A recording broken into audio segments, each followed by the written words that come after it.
Boa noite, pessoal. Voltei mais noite. Tudo bom com vocês? Vim gravar mais um vídeo pra vocês. Mas antes disso, você se inscreve no canal, comenta e compartilha. Não se esquece, deixa bastante like.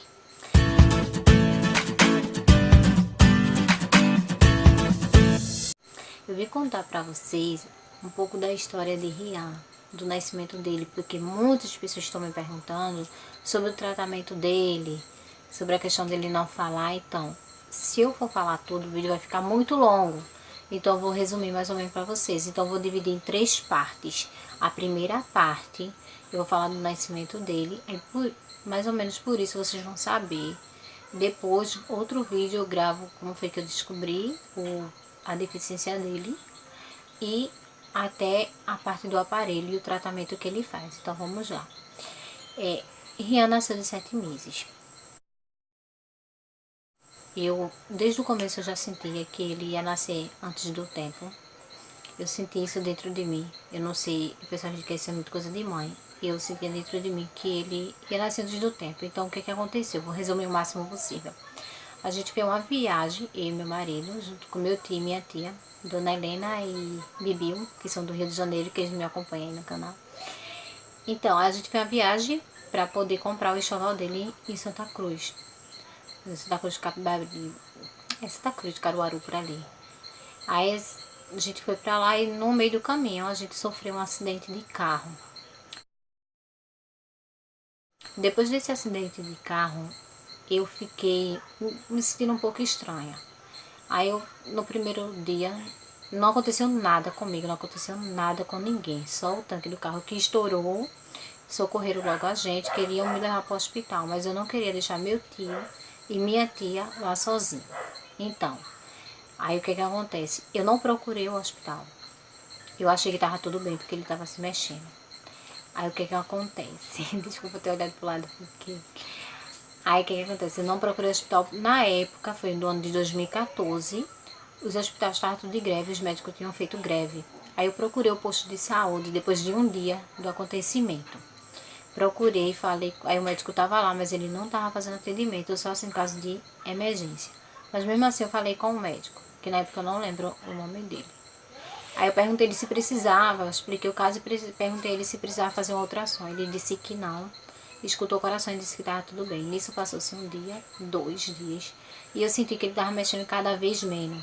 Aí eu ficava passando dias de fome para saber se era alguma coisa demais, se era só porque era preguiça do bebê, porque eu achava que dentro da barriga nada podia acontecer.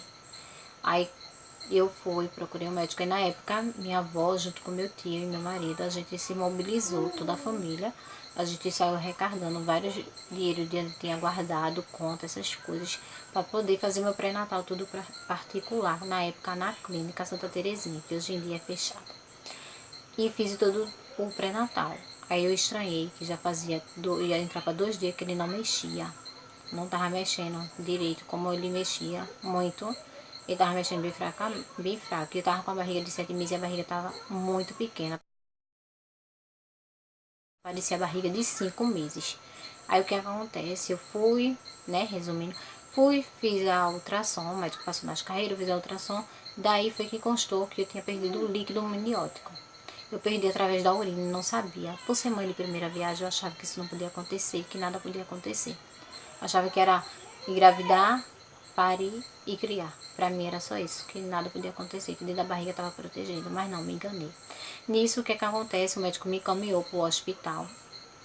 Fiz a ultrassom, né, que era para ter feito no dia 14 de janeiro, fiz no dia 10, fui antes, encontrei uma clínica que fazia antes, peguei e fiz. Isso eu fui encaminhada para o hospital, o médico mandou encaminhar de urgência. Cheguei no hospital da PAMI, o médico não podia me atender, que ele estava em horário de almoço. Peguei e fui para o João Murilo, no hospital em Vitória. Cheguei lá, fui logo atendida de imediato, porque eu já estava com a ultrassom do mesmo dia.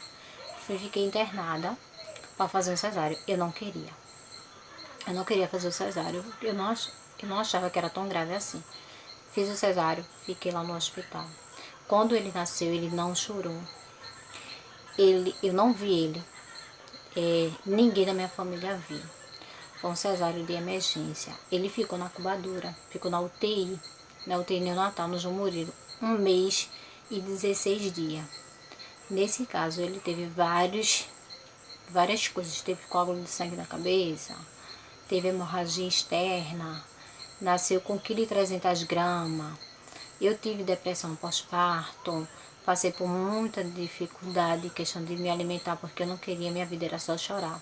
Só chorar, chorar. Vinha vários psicólogos lá no hospital para falar comigo, eu mandava todos ir embora. Eu só queria saber de vir embora para casa e assinar o termo de responsabilidade para trazer ele embora, porque eu não tinha noção do perigo que ele estava correndo. O médico deu 1 hora de vida para ele no caso, né?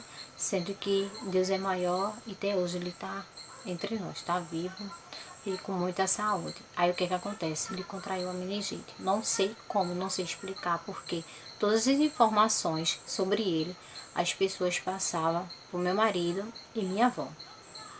Muitas aconteceu coisas de pessoas falar coisas desagradáveis para mim, que foi me deixando cada vez mais frágil. Mas o momento que me ajudou muito foi quando eu vim em casa. O vestido dele estava todo armado, as roupinhas dele tudo guardada. Algumas, né, que eu não consegui chegar a comprar o enxoval todo, eu ganhei muita doação. Eu fiquei, olhei assim, e tava um berço. Não tem como as pessoas falecem, que você cobre todos os móveis, essas coisas. Tava assim, o berço dele coberto, tudinho.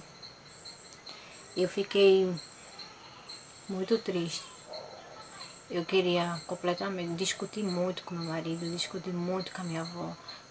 Teve pessoas de dizer coisas desagradáveis para mim, teve pessoas de mexer comigo, de me desestruturar. Discutir com pessoas no hospital. Fiz muitas amizades também. Até hoje eu tenho essas amizades. E assim, através dessa meningite, eu descobri que meu filho não escutava. Ele fez 2 testes da orelhinha, depois que teve alta do hospital. E ele não passou em nenhum dos 2, por conta da meningite. Sendo, gente, que poderia ter sido pior. Porque ele teve anemia. A anemia dele foi tão forte que ele chegou a tomar sangue. E ele teve várias outras coisas lá no hospital. Então assim, eu lutei. Eu lutei muito por ele, luto até hoje. Minha luta é enorme. Eu fui mãe, que nem vocês sabem, dos 24 para 25 anos. Então eu fui mãe da pior forma possível. Eu digo assim da pior forma porque assim eu não sabia nada de ser mãe. Não sabia amamentar, não sabia dar um banho, não sabia nada. Então minha avó foi muito especial na minha vida. Ela me ajudou muito, muito, muito, porque até hoje. Então assim, essa é a história dele. E quem conhece sabe de tudo que eu passei. Então assim, eu não desejo isso pra ninguém. Foi difícil e está sendo difícil até hoje, porque ele faz um tratamento no IMIP, que isso eu vou falar no próximo vídeo pra vocês. Porque ele passou por outras coisas também, muito mais sérias também. Então assim, primeiramente eu agradeço a Deus. Segundo os médicos do João Murilo, que até hoje eu tenho algumas enfermeiras como amiga no Facebook e no Instagram também. Tenho muitas amigas lá, elas me ajudam muito. E ele é meu tudo. Minha vida, ele é meu tudo. O que eu sofri naquele hospital não desejo pra ninguém. Então, pra resumir, ele nasceu prematuro. Nasceu de 7 meses. Ele nasceu com 1,3 kg. Ele teve anemia, chegou a tomar sangue. Ele teve coágulos de sangue na cabeça. Ele teve que ficar na UTI. Depois foi passando por outras partes.